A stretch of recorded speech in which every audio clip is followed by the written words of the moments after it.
जय हिंद। पुलिस का एक इंस्पेक्टर अपनी गाड़ी में बहुत तेजी से आगे बढ़ रहा था। इंस्पेक्टर साहब के साथ दो और लोग गाड़ी में सवार थे। अब तेजी से आगे बढ़ती हुई गाड़ी में जब इंस्पेक्टर साहब बैठे हुए थे तभी उनकी नजर पड़ती है आगे लगे हुए एक नाके पर। नाके पर बड़ी संख्या में पुलिसकर्मी और कुछ सिविल वर्दी में लोग खड़े थे। वो अलग अलग गाड़ियों को रोक रहे थे, चेकिंग कर रहे थे और पूछताछ कर रहे थे। इस बीच इंस्पेक्टर साहब की गाड़ी का नंबर आ जाता है। इंस्पेक्टर साहब से पूछताछ शुरू होती है। अब इस बीच उनका नाम पूछा जाता है, गाड़ी की चेकिंग होती है, पर अभी तक इंस्पेक्टर साहब ने अपना इंट्रोडक्शन पुलिसकर्मियों को नहीं दिया कि वो खुद पुलिस में एक इंस्पेक्टर है। अब जांच करते करते पुलिस के सामने ऐसे तथ्य आ जाते हैं कि सभी के पैरों तले जमीन निकल जाती है। इंस्पेक्टर साहब को फौरन गिरफ्तार कर लिया जाता है और उनके दो साथियों को भी हिरासत में ले लिया जाता है और इसके बाद शुरू हो जाता है इंस्पेक्टर से पूछताछ का सिलसिला। इस पूरे केस के बारे में आपको बताएंगे, पर सबसे पहले आपसे अपील कि आप बड़ी संख्या में हमारे वीडियोस को देख रहे हैं पर चैनल सब्सक्राइब नहीं कर रहे। अगर आप इस वीडियो को देख रहे हैं तो फौरन चैनल को सब्सक्राइब कीजिए, बेल नोटिफिकेशन ऑन कीजिए, वीडियो को ज्यादा से ज्यादा शेयर करें और इसके साथ ही अपना कमेंट देना ना भूलें। इस पूरे केस के बारे में जानकारी चाहिए तो वीडियो को बिल्कुल आखिर तक देखें, कतई भी स्किप ना करें। अब यह पूरा मामला समझने के लिए आपको चलना पड़ेगा उत्तर प्रदेश के हरदोई में। हरदोई में इंस्पेक्टर साहब जिनका नाम नाजुद्दीन है, उनकी पोस्टिंग है। रोज की तरह वो अपना शेड्यूल, जिस तरह से एक बिजी शेड्यूल होता है पुलिस वालों का, उसी शेड्यूल के तहत वो काम कर रहे हैं। अब अचानक से नाजुद्दीन नाम के ये इंस्पेक्टर अपने सीनियर अधिकारी को जानकारी भेजते हैं कि मेरी आज सर तबीयत खराब है, मैं नहीं आ पाऊंगा, और इसके साथ ही अपनी मेडिकल लीव अप्लाई कर देते हैं। अब इसके बाद नाजुद्दीन ड्यूटी पर नहीं आते। और वहीं दूसरी एक तस्वीर है राजस्थान के जयपुर की, जहां पर 13 मार्च 2022 को एक गाड़ी बड़ी तेजी से जयपुर के जालूपुर इलाके में आगे बढ़ रही है। इस गाड़ी में दो लोग और सवार हैं। पहले व्यक्ति का नाम नाजुद्दीन, दूसरे का नाम गुलाम और तीसरे का नाम नादिर अली। ये बहुत तेजी से आगे बढ़ रहे हैं। इसी बीच इनकी नजर पड़ती है आगे खड़े हुए कुछ पुलिस वालों पर, उनके साथ खड़े हुए कुछ और सिविल वर्दी वाले लोगों पर। दरअसल ये जो लोग थे वो स्पेशल ऑपरेशन ग्रुप के लोग थे, जो कि जिन्हें एक पुख्ता सीक्रेट इंफॉर्मेशन मिली थी एक बड़ी तस्करी के बारे में। इसके साथ ही वन्य जीव अपराध नियंत्रण ब्यूरो की टीम भी एक्टिव थी और वो भी इन पुलिस वालों के साथ यहां पर किसी को सर्च कर रही थी। किसी व्यक्ति को ढूंढा जा रहा था जिसके बारे में इंफॉर्मेशन मिली थी। अब इस बीच एक एक गाड़ी को रोककर पूछताछ की जाती है। कुछ लोगों को तो सिर्फ नाम पूछकर कहां से आ रहे हो और कहां जा रहे हो यह पूछकर जाने दिया जाता है, और कुछ लोगों की गाड़ी की बाकायदा पूरी चेकिंग की जा रही थी। अब इस बीच धीरे धीरे गाड़ियां आगे बढ़ती हैं और फिर नंबर आता है इस गाड़ी का जिसमें 3 व्यक्ति सवार हैं। अब जैसे ही पुलिस वाले इनको रोकते हैं तो इनसे पूछा जाता है कि आप कहां जा रहे हैं। ये बोलते हैं कि साहब हमें जयपुर में लोकल काम है, उस काम से हम यहां पर आए हैं। अब इस बीच इनके नाम पूछे जाते हैं। अब इसके बाद आगे की बातचीत शुरू होती है। इन लोगों से पूछा जाता है कि आप रहने वाले कहां के हैं, किस पर्पज से यहां पर आए हैं। तो ज्यादा कोई सेटिस्फैक्टरी जवाब पुलिस को नहीं दिया जाता। अब इस बीच मौके पर खड़े हुए पुलिस अधिकारी फैसला लेते हैं कि इस गाड़ी की चेकिंग होनी चाहिए। सभी के सभी इन व्यक्तियों को बाहर निकलने के लिए बोला जाता है।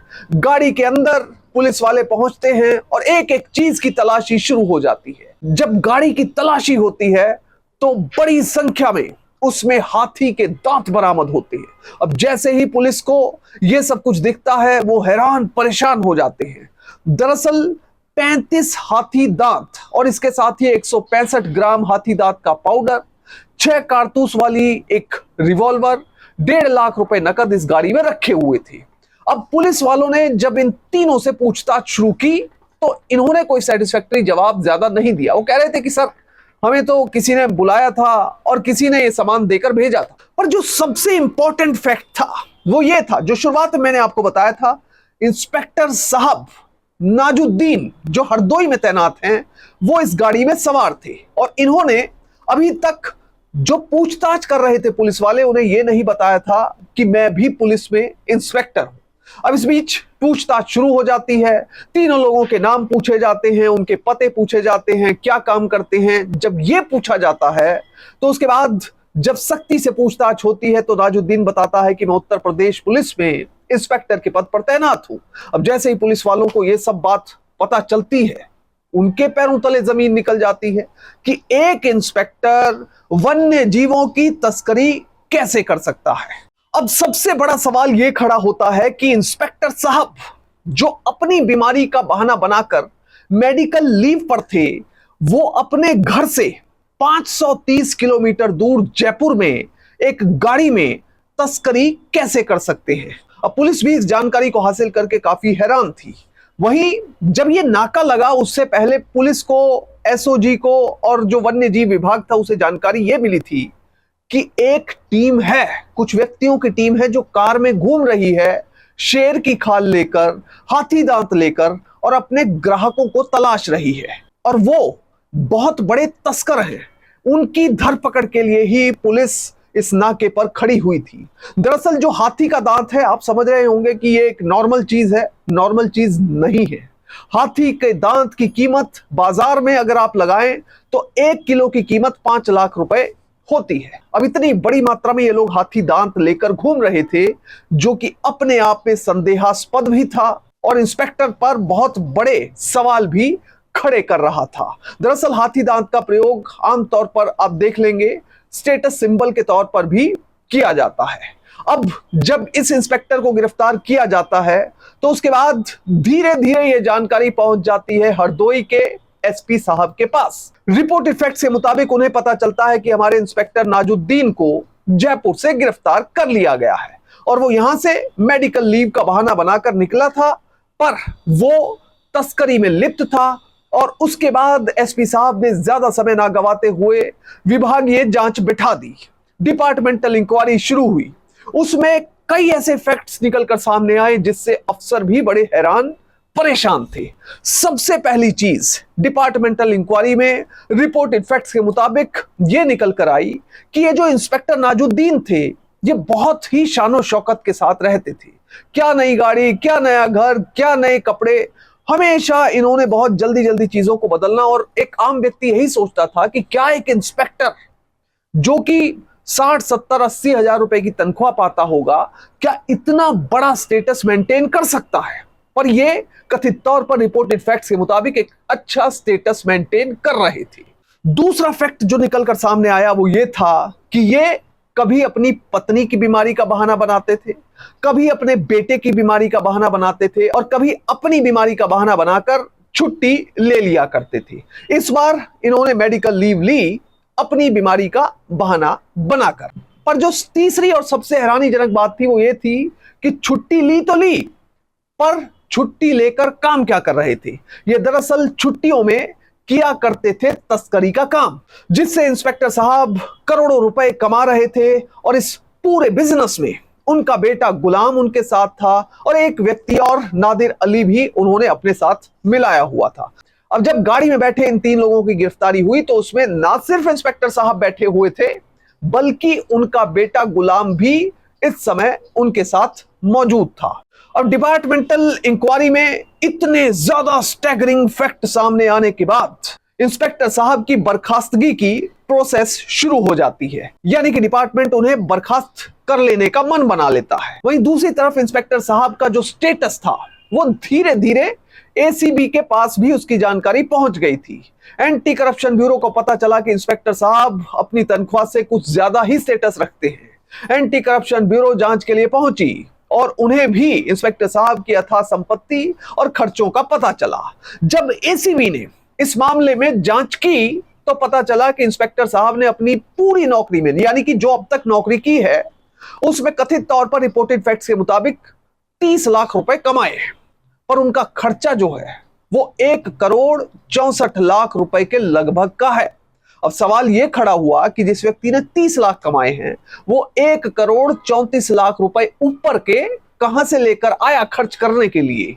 अब इसमें एसीबी ने डिस्प्रपोर्शनेट एसेट्स का केस बनाया और एक एफआईआर रजिस्टर करवा दी रांची में, जहां पर आय से अधिक संपत्ति का एक मुकदमा इंस्पेक्टर नाजुद्दीन के खिलाफ दर्ज हो गया।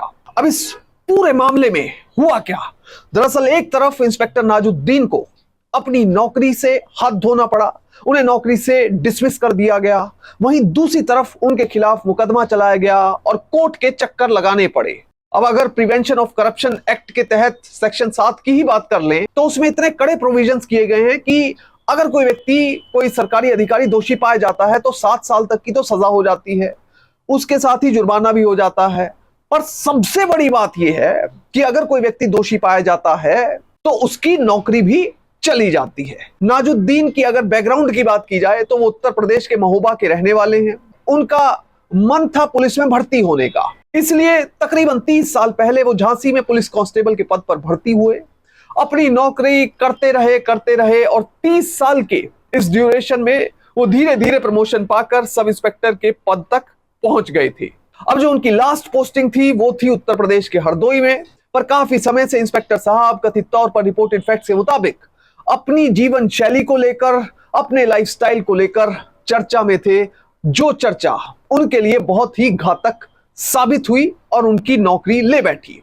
बहरहाल इस पूरे केस से हमें सीखने को क्या मिलता है? हमें सीखने को सिर्फ यही मिलता है कि आप कितने ही बड़े पद पर चले जाएं या कितने ही नॉर्मल किसी ऑर्डिनरी पोस्ट पर भी हो, किसी भी सरकारी नौकरी में अगर आप बैठे हैं तो आपको अपने पद के अनुरूप ही अपनी जीवन शैली को रखना है।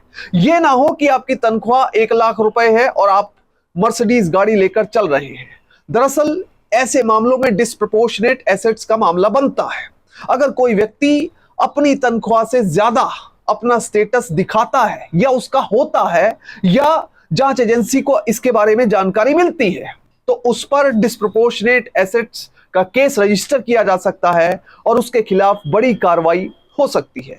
माननीय अदालत अगर ऐसे व्यक्ति को दोषी पाती है तो सीधा नौकरी जा सकती है। जय हिंद।